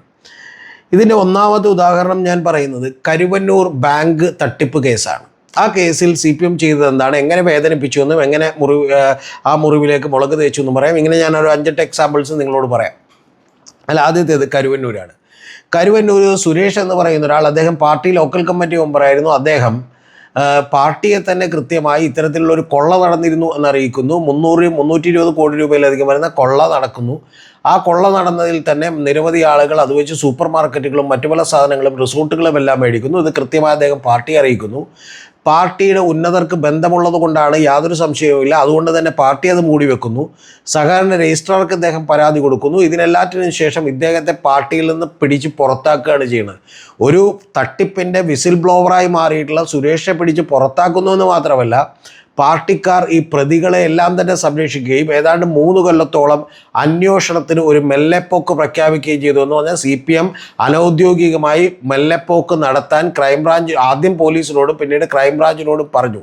ഇതെല്ലാം പോട്ടെ, ഇതിന് ശേഷം നിരവധി ആളുകൾ, അതും പാർട്ടിയിൽ വിശ്വസിച്ചിരുന്ന ആളുകളുടെ പണമാണ് നഷ്ടപ്പെട്ടത്. അവർക്ക് പണം തിരിച്ചു കൊടുക്കാൻ കഴിഞ്ഞില്ല. ചിലരൊക്കെ ചികിത്സ കിട്ടാതെ മരിച്ചുപോയി. 6ഓളം പേർ അവിടെ മരണപ്പെട്ടു. അതിൽ 4 പേർ ആത്മഹത്യ ചെയ്തതാണ്. ഇങ്ങനെയൊക്കെ സംഭവിച്ചുകൊണ്ടിരിക്കുമ്പോഴും പാർട്ടി അവരെ ഭീതിപ്പെടുത്തി പുറത്ത് പരാതിക്ക് പോകുന്നതിൽ നിന്നും വിലക്കുകയാണ് ഉണ്ടായിട്ടുള്ളത്. ഇതിൻ്റെ ഏറ്റവും ഒടുവിൽ ഫിലോമിന എന്ന് പറയുന്നൊരു സ്ത്രീ, അവർ ചികിത്സ കിട്ടാതെ മരിച്ചതാണ്. ചികിത്സയ്ക്ക് വേണ്ടി അവരുടെ സ്വന്തം കയ്യിലെ പണം, ബാങ്കിൽ കിടക്കുന്ന പണം, അതെടുക്കാൻ പറ്റാതെയാണ് അവർക്ക് ചികിത്സ കിട്ടാതെ മരിച്ചതെന്ന് നിങ്ങൾ ആലോചിക്കണം. അങ്ങനെ മരിച്ചതിന് ശേഷം മരിച്ച അന്നാണ് ബാങ്ക് ഇവർക്ക് 2 ലക്ഷം രൂപ കൊണ്ട് കൊടുക്കുന്നത്. ആ 2 ലക്ഷം രൂപ കൊണ്ട് കൊടുക്കുമ്പോൾ അത് സ്വീകരിക്കാതെ ഇവർ അവരുടെ ഡെഡ് ബോഡിയുമായി ബാങ്കിന് മുമ്പിൽ വന്ന് സമരം നടത്തി. അവരുടെ മകനും ഭർത്താവുമെല്ലാം, സ്വന്തം ഭാര്യ മരിച്ചു കിടക്കുമ്പോൾ, സ്വന്തം അമ്മ മരിച്ചു കിടക്കുമ്പോൾ അവരുടെ ഡെഡ് ബോഡിയുമായി സമരം നടത്തണമെന്ന് ഒരു മകനും ഒരു ഭർത്താവും ആഗ്രഹിക്കില്ല. പക്ഷെ അവരുടെ ഗതികേട് കൊണ്ട് അവർ ഈ ബാങ്കിൽ കൊണ്ടുപോയി പണമിട്ടത് കൊണ്ട് മാത്രം നേരെ അവർ സമരം നടത്തേണ്ടി വന്നു. ആ സമരം നടത്തിയവർക്കെതിരെ CPM-ൻ്റെ ഭരണകൂടം, പോലീസ് കേസെടുത്തു, മൃതദേഹത്തോട് അനാദരവ് കാണിച്ചതിന്. അതാണ് ഞാൻ പറഞ്ഞത്, ആദ്യം അവരുടെ കയ്യിലുള്ള പണം തട്ടിയെടുത്ത് അവരെ വേദനിപ്പിച്ചതിന് ശേഷം അവരുടെ മുറിവുകളിൽ മുളക് തേക്കുന്ന പണിയാണ് CPM ചെയ്തത്. ചെയ്ത പണിയാണ് അവർ മൃതദേഹത്തോട് അനാദരവ് കാട്ടി എന്ന് പറഞ്ഞ് അവർക്കെതിരെ കേസെടുത്തത്. പിന്നീട് നമുക്കറിയാം ആന്തൂർ സാജൻ്റെ കേസ്. ആന്തൂർ നഗരസഭ ഭരിച്ചുകൊണ്ടിരിക്കുന്നത് ശ്യാമള എന്ന് പറയുന്ന ചെയർപേഴ്സൺ ആയിരുന്നു. അന്ന് ആ ശ്യാമള ഭരിച്ചുകൊണ്ടിരുന്നപ്പോൾ, ശ്യാമള എന്ന് പറയുന്നത് ഇപ്പം നമ്മൾ തിരുത്തൽ വരുത്തുമെന്ന് പറയുന്ന MV ഗോവിന്ദൻ മാഷ്ടേ പ്രിയ പത്നിയാണ്. അവർ ഭരിച്ചുകൊണ്ടിരുന്ന ആന്തൂർ മുനിസിപ്പാലിറ്റിക്ക് ഉള്ളിൽ ദൗർഭാഗ്യവശാൽ വിദേശത്ത് പോയി പണിയെടുത്ത് കിട്ടിയ പണം മുടക്കി 18 കോടി രൂപയുടെ ഒരു കൺവെൻഷൻ സെൻറ്റർ പണിയുന്നു സാജൻ എന്ന് പറയുന്ന ഒരു പാവ മനുഷ്യൻ. ആ കൺവെൻഷൻ സെൻറ്റർ പണിയുന്നു. അതിനൊരിക്കലും പൂർത്തിയാക്കാനുള്ള അനുമതി കിട്ടുന്നില്ല. എല്ലാ പണികളും പൂർത്തിയായിട്ടും ഈ മുനിസിപ്പാലിറ്റിയിൽ നിന്ന് കിട്ടുന്ന സർട്ടിഫിക്കറ്റ് കിട്ടുന്നില്ല. പല ബുക്കിങ്ങുകളും പല ഫംഗ്ഷൻസിൻ്റെയും എല്ലാം അദ്ദേഹം എടുക്കുന്നു ഈ അനുമതി കിട്ടുമെന്ന് വിചാരിച്ച്. പക്ഷേ ഏറ്റവും അവസാന ദിവസം അത് ക്യാൻസൽ ചെയ്യേണ്ടി വരുന്നു. അങ്ങനെ ക്യാൻസൽ ചെയ്യേണ്ടി വന്നപ്പോൾ അവർക്ക് നഷ്ടപരിഹാരം കൊടുക്കേണ്ടി വരുന്നു. ഇതിൻ്റെ എല്ലാം കാരണമെന്ന് പറയുന്നത് P. ജയരാജൻ എന്ന് പറയുന്ന കണ്ണൂരുള്ള ഒരു നേതാവിനെ പോയി ഈ ആന്തൂർ സാജൻ കാണുകയും അദ്ദേഹം സ്നേഹത്തോടെ സംസാരിക്കുകയും പരിഗണിക്കാമെന്ന് പറയുകയും ചെയ്തത് ഇഷ്ടപ്പെടാത്ത ശാന്തൂർ ശ്യാമളയുടെ ഒരു ഈഗോയാണ് പ്രശ്നമെന്നും അതിൻ്റെ പുറത്ത് ഇത് ഞാൻ ഇവിടെ മുനിസിപ്പാലിറ്റി ചെയർമാൻ ആയിരിക്കുമ്പോൾ തുറക്കാൻ കഴിയില്ല എന്നും ശ്യാമള പറഞ്ഞതായിട്ടാണ് മാധ്യമങ്ങൾ റിപ്പോർട്ട് ചെയ്തത്. നിങ്ങളൊന്ന് മനസ്സിലാക്കണം, അവിടെ ആന്തൂർ മുനിസിപ്പാലിറ്റിയിൽ CPM-ൻ്റെ ആണ് എല്ലാ വാർഡ് മെമ്പർമാരും ജയിച്ചിട്ടുള്ളത്, അല്ലെങ്കിൽ മൃഗീയ ഭൂരിപക്ഷം അവർക്കാണ് ആ മുനിസിപ്പാലിറ്റിയിൽ. അതുകൊണ്ട് ഒന്നും ചെയ്യാൻ പറ്റാതെ ആ പാവം ആത്മഹത്യ ചെയ്തു. സാജൻ ആത്മഹത്യ ചെയ്ത ആ വേദനയിലേക്ക് ഈ പാർട്ടി ചെയ്തത് എന്താണെന്ന് നിങ്ങൾക്കറിയണ്ടേ? പാർട്ടി ചെയ്തത്, ആത്മഹത്യ ചെയ്തത് സാജൻ സാമ്പത്തിക ബുദ്ധിമുട്ട് കൊണ്ടല്ല, കൺവെൻഷൻ സെൻ്റർ തുറക്കാത്തത് കൊണ്ടല്ല, പകരം സ്വന്തം ഭാര്യയ്ക്ക് ഹിതകരമല്ലാത്ത ചില ബന്ധങ്ങളുണ്ടായത് കൊണ്ടാണെന്ന് അതിക്രൂരമായ ഒരു ന്യായീകരണ ക്യാപ്സ്യൂൾ പറഞ്ഞിറക്കി നമ്മുടെ പാർട്ടി. അതുകൊണ്ടാണ് ഞാൻ പറഞ്ഞത്, വീണ്ടും ആന്തൂർ സാജൻ്റെയും അവിടെയുള്ള നൂറുകണക്കിന് വരുന്ന പാർട്ടി സഖാക്കളുടെയും നെഞ്ചിലേറ്റ മുറിവിലേക്ക് മുളക് പുരട്ടുന്ന പണിയാണ് CPM എന്ന് പറയുന്ന പാർട്ടി ചെയ്യുന്നത്. പിന്നീട് നമുക്കറിയാം, മറിയക്കുട്ടി എന്ന് പറയുന്ന, അന്നക്കുട്ടി എന്ന് പറയുന്ന 2 പേർ, അവർ സാമൂഹികക്ഷേമ പെൻഷൻ കിട്ടാത്തതുകൊണ്ട് പിച്ചച്ചട്ടി എടുത്തുകൊണ്ട് ഒരു സമരം നടത്തി. ആ സമരത്തിൽ ഇവർക്ക് ഇഷ്ടപ്പെട്ടില്ലെങ്കിൽ അങ്ങോട്ട് അവഗണിച്ചു വിടേണ്ട കാര്യമേ ഉള്ളൂ. പക്ഷെ വിട്ടില്ല. പകരം 80 വയസ്സിനോടടുത്ത മറിയക്കുട്ടി എന്ന് പറയുന്ന ആ സ്ത്രീ, അവരുടെ 3 പെൺമക്കളാണ് അവർക്കുള്ളത്. അതിലൊരു പെൺകുട്ടി വയ്യാതായി വീട്ടിലാണ്. അവരെ ഇവർ നോക്കേണ്ട ഉത്തരവാദിത്തമുണ്ട്. മൂത്തയാൾ ഒരു പ്രാർത്ഥന ശുശ്രൂഷ പെന്തക്കോസ്റ്റ് മിഷൻ പോലുള്ള ഒരു സംഘത്തിനൊപ്പം പ്രാർത്ഥനയിലാണ്. അവർ ഡൽഹിയിലാണ്. രണ്ടാമത്തെ മകൾ അടിമാലിയിൽ ലോട്ടറി വിൽക്കുകയാണ്. പക്ഷേ ഈ രണ്ടാമത്തെ മകൾ അടിമാലിയിൽ ലോട്ടറി വിൽക്കുകയാണെങ്കിലും ദേശാഭിമാനിയിലെ ഏതാനും ലേഖകർ ഇവർ വിദേശത്ത് ജോലി ചെയ്യുകയാണെന്നും അവർക്ക് വലിയ സമ്പാദ്യമുണ്ടെന്നും വലിയ വീടുണ്ടെന്നും ഈ പിച്ചച്ചട്ടി എടുത്തത് വെറും നാടകമാണെന്നും പറഞ്ഞ് ദേശാഭിമാനിയിൽ നിരന്തരമായി വാർത്തകൾ എഴുതുകയും ഇവർ വില്ലേജ് ഓഫീസിൽ ചെന്ന് എനിക്കങ്ങനെ 1.5 ഏക്കർ ഭൂമി ഉണ്ടെങ്കിൽ എവിടെയാണെന്ന് കാണിച്ചു തരണം എന്ന് പറഞ്ഞ് ആവശ്യപ്പെടുകയും ഇവർ വില്ലേജ് ഓഫീസിൽ നിന്ന് ഭൂമിയൊന്നും തനിക്ക് നിലവിലില്ല എന്ന് പറഞ്ഞ സർട്ടിഫിക്കറ്റ് മേടിച്ചു വെക്കുകയും ചെയ്തു. എന്ന് പറഞ്ഞാൽ സാമൂഹ്യക്ഷേമം പെൻഷൻ കൊടുത്തിട്ടില്ല എന്ന് പറയുന്നത് അവർ സഹിക്കും. പക്ഷെ അപ്പോഴാണ് അവരെ അപമാനിക്കുന്ന പണി കൂടി CPM നടത്തിയിട്ടുള്ളത്. പിന്നെ നമുക്കറിയാമല്ലോ, നികൃഷ്ടജീവി എന്ന് പറഞ്ഞ് ബിഷപ്പിനെ വിളിച്ചിട്ടുണ്ട്, പരനാറി എന്ന് പറഞ്ഞ് NK പ്രേമചന്ദ്രനെ വിളിച്ചിട്ടുണ്ട്. പിന്നെ ഏറ്റവും ഒടുവിൽ മാർ കുർലോസ് എന്ന് പറയുന്ന ഇടതുപക്ഷ സഹയാത്രികനും CPM സഹയാത്രികനുമായിട്ടുള്ള ദേഹത്തും ഡ്രസ്സിലും അതുപോലെ തന്നെ മനസ്സിലും ചൂപ്പ് സൂക്ഷിക്കുന്ന മാർ കുർലോസിനോട് അദ്ദേഹം വളരെ സ്നേഹബുദ്ധിയാവുമെന്ന് ഉപദേശിച്ചപ്പോൾ, ഒരു വിമർശനം നടത്തിയപ്പോൾ അദ്ദേഹത്തെ പോലും വിവരദോഷി എന്ന് വിളിച്ചുകൊണ്ടാണ് പിണറായി വിജയൻ മുന്നേറിയിട്ടുള്ളത്. മറ്റൊരു കാര്യം നമുക്ക് ഓർമ്മയുണ്ടാവും, നവകേരള യാത്ര എന്ന് പറഞ്ഞൊരു യാത്ര നടത്തി. അതായത് ജനങ്ങളും മന്ത്രിമാരുമായി സമ്പർക്കത്തിലാകാനും അടുപ്പമുണ്ടാക്കാനും നടത്തിയൊരു യാത്രയാണ്. അടുപ്പത്തിൽ പൗരപ്രമുഖർക്ക് മാത്രമുള്ള വിരുന്നൊരുക്കി ബ്രേക്ക്ഫാസ്റ്റ് വിരുന്ന്. അതിൽ അണ്ടിപ്പരിപ്പിൽ പാലൊഴിച്ച് കഴിക്കുന്ന ദൃശ്യങ്ങളൊക്കെ പുറത്തേക്ക് വന്നു. ശരിയാണോ എന്ന് നമുക്കറിയില്ല. പക്ഷെ അത്തരത്തിൽ പൗരപ്രമുഖരുമായി മാത്രം സംവാദം നടത്തിയ മുഖ്യമന്ത്രിയുടെ പ്രതിഷേധക്കാർ വന്നിരുന്നു.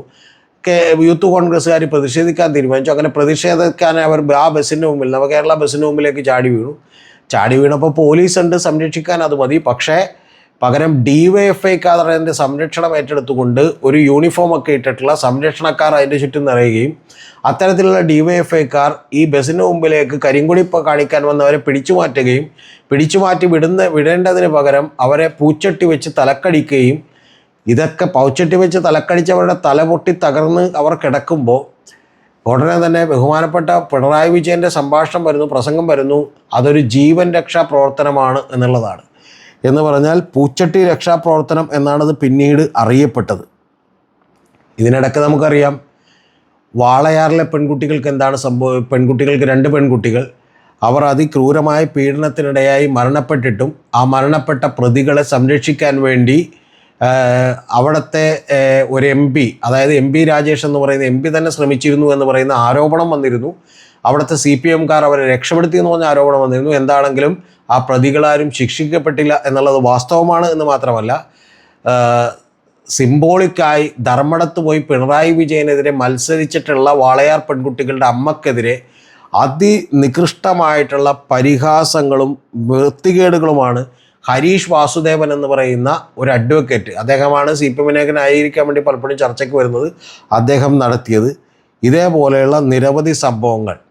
വണ്ടിപ്പെരിയാറിലൊരു പെൺകുട്ടി, 6 വയസ്സുള്ളൊരു പെൺകുട്ടി, 3 വയസ്സ് മുതൽ ഒരു നികൃഷ്ടൻ, ഒരു നരാധമൻ പീഡിപ്പിച്ചിരുന്നൊരു പെൺകുട്ടി, അത് കൊല്ലപ്പെട്ടതിന് ശേഷവും അവനെ രക്ഷിച്ചെടുക്കാൻ വേണ്ടി CPMൻ്റെ പോലീസ് ശ്രമിച്ചു എന്നും അതവിടുത്തെ DYFIയുടെ ഒരു ചെറിയ നേതാവായതുകൊണ്ടാണെന്നും അത് കഴിഞ്ഞതിന് ശേഷം ആ പയ്യനെ വെറുതെ വിടാൻ ഗവൺമെൻറ് സഹായിച്ചുവെന്നും അതിനുശേഷം ഈ പീഡിപ്പിക്കപ്പെട്ട പാവപ്പെട്ട ലയങ്ങളിൽ താമസിക്കുന്ന ആ പെൺകുട്ടിയുടെ അച്ഛനെ ഈ പ്രതിയുടെ ഒരു ബന്ധു തന്നെ കത്തിക്ക് കൊണ്ട് കുത്തുന്ന ഒരവസ്ഥയുണ്ടായി എന്നുള്ളതും അറിയുമ്പോൾ എത്രമാത്രം നികൃഷ്ടമായാണ് CPM പെരുമാറിയത് എന്ന് നിങ്ങൾ ഓരോരുത്തരും ആലോചിക്കണം.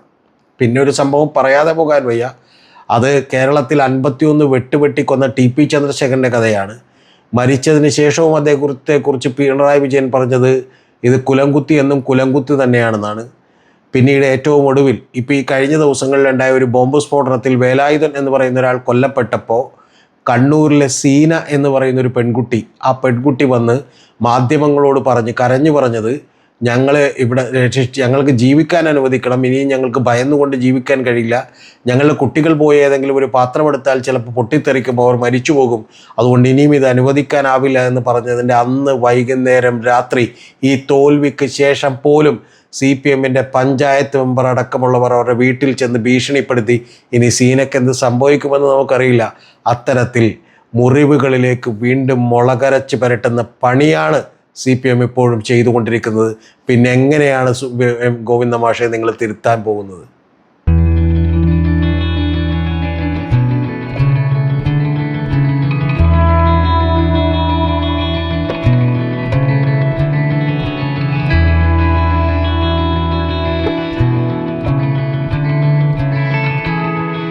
ഇതൊക്കെയാണെങ്കിലും 2026 തെരഞ്ഞെടുപ്പിൽ ചിലപ്പോൾ CPM തന്നെ ഭരിച്ചാലും നമ്മൾ അത്ഭുതപ്പെടേണ്ടതില്ല. അതിനൊന്നാമത്തെ കാരണം പ്രകാശ് ജാവദേക്കറും CPMുമായി ഒരു ഡീലുണ്ടാക്കിയെന്നും EP ജയരാജനുമായി സംസാരിച്ചൊരു ഡീലുണ്ടാക്കിയെന്ന് പറഞ്ഞില്ല, പക്ഷെ സംസാരിച്ചു എന്ന് നമ്മൾ അറിഞ്ഞിരുന്നു. അത് നമ്മുടെ ദല്ലാൽ നന്ദകുമാർ പുറത്തുവിട്ടിരുന്നു. ആ പുറത്തുവിട്ട ഡീൽ പ്രകാരം തൃശ്ശൂർ എന്ന് പറയുന്ന ഒരു ഒറ്റ സീറ്റിലേക്ക് ഒരു ലോക്സഭാ MP ജയിപ്പിക്കാൻ കഴിഞ്ഞാൽ 2026 ഭരണത്തിലെത്താൻ ഞങ്ങൾ സഹായിക്കാമെന്നൊരു വാഗ്ദാനമാണ് BJP കൊടുത്തത് എന്നാണ് നമുക്കറിയാൻ കഴിയുന്നത്. അങ്ങനെ സംഭവിച്ചിട്ടുണ്ടെങ്കിൽ തീർച്ചയായിട്ടും 2026 പിണറായി വിജയൻ ഗവൺമെൻറ് തന്നെ അധികാരത്തിലെത്തും. ഒന്ന്. രണ്ടാമത്തൊരു സാധ്യത, പലപ്പോഴും ഇടതുപക്ഷമായി നിൽക്കാൻ കഴിയില്ലെങ്കിലും, യഥാർത്ഥ ഇടതുപക്ഷമായി നിൽക്കാൻ കഴിയില്ലെങ്കിലും മറ്റ് ജാതിമത ശക്തികളുടെ മുമ്പിൽ ചെന്ന് താണു വീണ് കേണിട്ടോ, അല്ലെങ്കിൽ അവരുമായി ചില അവിഹിതമായ ഇടപാടുകൾ ഉണ്ടായിട്ടോ, അല്ലെങ്കിൽ മുസ്ലിം ലീഗ് എന്ന് പറയുന്നൊരു പാർട്ടിയെ കൂടി വേണമെങ്കിൽ കൂട്ടുപിടിച്ചുകൊണ്ടോ പോലും CPM വീണ്ടും അധികാരത്തിൽ വന്നാലും നമ്മൾ അത്ഭുതപ്പെടാനില്ല. ഇത്തരത്തിലുള്ള ചില സാധ്യതകൾ നമ്മുടെ മുമ്പിലുണ്ട്. മൂന്നാമതൊരു കാര്യം രാഷ്ട്രീയമാണ്. BJPക്ക് കൃത്യമായിട്ടറിയാം അടുത്ത തവണ കൂടി പിണറായി വിജയൻ ഗവൺമെൻറ് അധികാരത്തിൽ വന്നാൽ ഇവിടെ CPM ഇല്ലാതായി പോയിക്കൊള്ളുമെന്നും, അങ്ങനെ ഹിന്ദു വോട്ട് ബാങ്ക് ഏറ്റവും കൂടുതൽ നേടുന്ന ഒരു പാർട്ടി ഇല്ലാതായി പോയാൽ ആ സ്പേസിലേക്ക് തങ്ങൾക്ക് ഏറ്റവും അധികം പെട്ടെന്ന് എത്താൻ കഴിയുമെന്നുമുള്ള തിരിച്ചറിവ് കൃത്യമായി BJPക്കുള്ളതുകൊണ്ട് BJP അതും ശ്രമിക്കാതിരിക്കുമെന്ന് പറയാൻ വയ്യ. കാരണം BJPയും RSSും സംഘപരിവാറുമൊക്കെ രാഷ്ട്രീയത്തെ കാണുന്നത് ലോങ് ടൈം ബേസിസിലാണ്. അവരൊരിക്കലും പെട്ടെന്നുള്ള റിസൾട്ട് മാത്രമല്ല, അവർ പതുക്കെ റിസൾട്ട് ഉണ്ടാക്കാൻ അത് വളരെ സോളിഡായി കൃത്യമായിട്ടുള്ള ഇമ്പ്രൂവ്മെൻ്റ് ഉണ്ടോ എന്ന് അവർ പരിശോധിക്കുന്ന ആളുകളാണ്. ഇത്തരത്തിലുള്ളൊരു സാധ്യതയാണുള്ളത്. ആ സാധ്യതകൾ ഇപ്പോൾ കോൺഗ്രസ് കൂടി വളരെ ദുർബലമായതുകൊണ്ട് ഈ സാധ്യതകൾ സംഭവിക്കാനാണ് സാധ്യത. അങ്ങനെ സംഭവിച്ചാലും നമ്മൾ അത്ഭുതപ്പെടേണ്ടതില്ല. CPMന് നന്നാവാൻ എന്തെങ്കിലും വഴിയുണ്ടോ എന്ന് ചോദിച്ചാൽ ഈ സംഭവത്തിലും ഇതിലുള്ള ഇപ്പോൾ അടങ്ങിയിട്ടുള്ള അവരുടെ നേതാക്കന്മാരെയും അവരുടെ പാർട്ടി കേഡറുകളും എല്ലാം തന്നെ അങ്ങേയറ്റം അധപ്പതിച്ചുകൊണ്ട് അതിനെ മുഴുവനായി മാറ്റിക്കൊണ്ടുള്ള ഒരു നന്നാകലിലേക്കുള്ള സാധ്യതകൾ വളരെ വിരളമാണ്. ഇനി നന്നാകാനുള്ള മറ്റൊരു സാധ്യത എന്ന് പറയുന്നത് ബംഗാളിൽ കണ്ട സാധ്യതയാണ്. ബംഗാളിൽ അധികാരത്തിൽ നിന്ന് പുറത്തു പോവുകയും പാർട്ടി ഓഫീസുകളടക്കം തൃണമൂൽ കോൺഗ്രസ്സുകാരും BJPക്കാരും ഒക്കെ കയ്യേറുകയും പാർട്ടി മെമ്പർ ആണെന്ന് പറഞ്ഞാൽ അടികിട്ടാവുന്നൊരവസ്ഥയിലേക്കും CPM എത്തിയപ്പോൾ ആ പാർട്ടിക്കുള്ളിലുള്ള പുഴുക്കുത്തുകളെല്ലാം തന്നെ അവിടെ നിന്ന് ഒഴിഞ്ഞുമാറി പോവുകയും അവർ പലരും BJPയിലേക്കും ചിലർ തൃണമൂൽ കോൺഗ്രസ്സിലേക്കും എല്ലാം ചേക്കേറുകയും അവിടെ പുതിയ അടിച്ചുമാറ്റൽ രാഷ്ട്രീയത്തിന് സാധ്യതകളുണ്ടെന്ന് തിരിച്ചറിയുകയും അങ്ങനെ അങ്ങോട്ട് മാറിപ്പോവുകയും എല്ലാ അഴുക്കുകളും മാലിന്യങ്ങളും പോയതിന് ശേഷം ഏതാനും ചില ചെറുപ്പക്കാരും പുതിയ വളർന്നു വന്നൊരു തലമുറയും CPMൻ്റെയും ഇടതുപക്ഷത്തിൻ്റെയും ഒക്കെ ഐഡിയോളജികളിൽ വിശ്വസിച്ചുകൊണ്ട് ഇത്തവണ 5% താഴെ വോട്ട് മാത്രമേ അവർക്ക് കിട്ടിയുള്ളെങ്കിൽ പോലും അവർ പതുക്കെ അവിടെ മുന്നേറ്റം ഉണ്ടാകും എന്ന് തന്നെയാണ് ഞാൻ വിചാരിക്കുന്നത് പശ്ചിമ ബംഗാളിൽ. അതുപോലെ ഉള്ള കൃത്യമായ ഒരു പുനർജീവനം, ഒരു റിജുവിനേഷൻ സംഭവിക്കണം എന്നുള്ളതാണ്. പക്ഷെ അതിന് ആദ്യം ഇത് തകർന്നേ മതിയാകൂ എന്നുള്ളതാണ് ഒരു പ്രകൃതിയുടെ നിയമം.